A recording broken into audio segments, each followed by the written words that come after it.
Dar vienas klausimas apie mamos poziciją, kas yra mūsų buityje labai natūralu ir dažnai sutinkama. Kaip spręsti buities klausimus šeimoje, neįlendant į mamos poziciją vyrui. Pavyzdžiui, labai nepatinka, kai vyras pavalgęs palieka maistą neįdėtą į šaldytuvą. Sako vėliau, o vėliau pamiršta. Nenoriu bambėti, bet nenoriu ir rankioti kaip mama. Čia yra labai nuostabus klausimas, nes kaip komunikuoti su vyru iš moters pozicijos. Šiuo atveju labai daugumą moterų mokų, prisiminkit, suprasti savo jausmus ir pradėti komunikaciją nuo to, kaip aš jaučiuosi, kas vyksta pas mane kaip moteryje. Suprasti, ką jisai rodo, nes dažniausiai ta vaikiška pozicija pas vyrą rodo, kad aš anksčiau jau įlipau į mamos poziciją, aukštesnę poziciją ir jis tik rodo. Tai vietoj to, kad aš bėgu, nurodinėju arba galvoju, kaip reikėtų kitaip pasakyti, aš stabteliu ir atgręžiu visą matymą į save. Kodėl šita situacija vyksta? Ką aš galiu joje suprasti apie save? Aha, mama ir vaikas. Tokią poziciją turiu su vyru. Jis vis atkartoja. Kur aš labai stipriai pereinu į mamos poziciją santykiuose. Nes tas maistas galbūt yra tik tais mažas toks kaip ženklas, kad pas jūs yra stipri vaiko ir suaugusio žmogaus pozicija. Ar ne? Kažkas aukščiau, kažkas žemiau.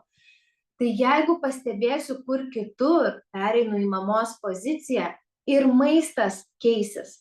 Tai va čia yra tokia visuma, kad neskubėti iškart komunikuoti, kaip grįžti ir suprasti, kur dar esu mama.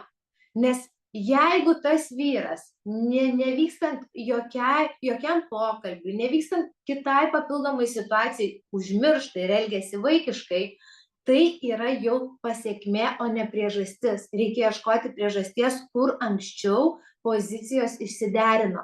Ir tai gali būti pokalbis, tai gali būti kažkokie pasidalinimai, ką kalbėjau, ar ne, kaip patarti arba nepatarti vyrui, pasakyti savo nuomonę įtaigiau arba pasakyti paprasčiau nuomonę. Tai šita pozicija turi būti aktyviai stebima. Jau kai aš supratau ir vis tiek tai tarsi atsikartoja, grįžtu ir klausiu savęs, kaip jaučiuosi. Nervina, erzina. Aš supykstu, tai pirmiausia identifikuoju jausmus pati savo.